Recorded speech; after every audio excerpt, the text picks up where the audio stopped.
Hi అందరికీ. ఈ చలికాలంలో నోటికైతే తినబుద్ధి కావట్లేదా? స్పైసీగా, టేస్టీగా అండ్ ఈజీగా అయిపోయే రెసిపీ ఏదైనా చేసుకోవాలనిపిస్తుందా? అయితే నేను ముందుకు ఒక మంచి రెసిపీతో వచ్చేసాను. దీని పేరే మసాలా కరివేపాకు ఎగ్ ఫ్రై.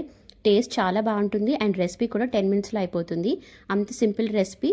దీనికోసం అయితే ముందుగా మనం ఎగ్స్ని అయితే బాయిల్ చేసుకోండి వాటర్లో వేసుకొని. తర్వాత మసాలా అయితే ప్రిపేర్ చేసుకోవాలి.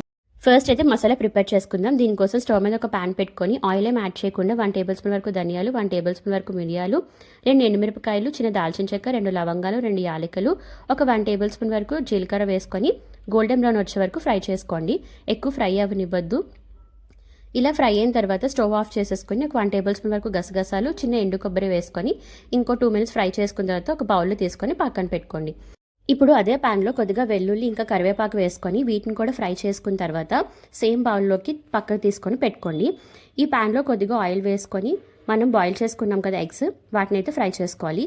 ఇందులో 1/2 టేబుల్ స్పూన్ వరకు పసుపు, ఒక 1 టేబుల్ స్పూన్ వరకు కారం వేసుకొని బాయిల్ చేసుకొని పీల్ చేసుకున్న ఎగ్స్ని అయితే వేసేసుకుంటున్నాను. ఇలా చిన్న చిన్నగా కట్ చేసుకోండి. అప్పుడే మసాలా అనేది బాగా పడుతుంది ఎగ్స్కి.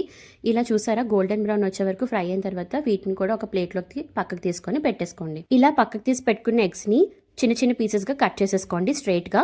ఇందులోనే ఈ ఆయిల్ని కొంచెం వేసుకొని ఒక పెద్ద సైజ్ ఆనియన్ కట్ చేసుకుని, అలాగే 2 నుంచి 3 పచ్చిమిరపకాయలు కట్ చేసుకొని వేసుకొని గోల్డెన్ బ్రౌన్ వచ్చే వరకు ఫ్రై చేసుకుంటే సరిపోతుంది. ఈ ఫ్రై అయ్యేలోపు మనం పక్కన మసాలాలు కూడా గ్రైండ్ చేసేసుకుందాం. ఇలా ఫ్రై అయిన ఆనియన్స్లో కొద్దిగా సాల్ట్ ఇంకా అల్లం వెల్లుల్లి పేస్ట్ వేసుకొని పచ్చివాసన పోయే వరకు ఫ్రై చేసుకోండి. మనం గ్రైండ్ చేసి పెట్టుకున్న మసాలాలు వేసుకొని ఒక 2 మినిట్స్ లో ఫ్లేమ్ పెట్టుకొని ఫ్రై అయిన తర్వాత మనం కట్ చేసి పెట్టుకున్న ఎగ్స్ని కూడా వేసుకొని ఇంకో 5 మినిట్స్ లో ఫ్లేమ్ పెట్టుకొని ఫ్రై చేసుకుంటే దీనిపైన కొద్దిగా కొత్తిమీరతో గార్నిష్ చేసుకోండి.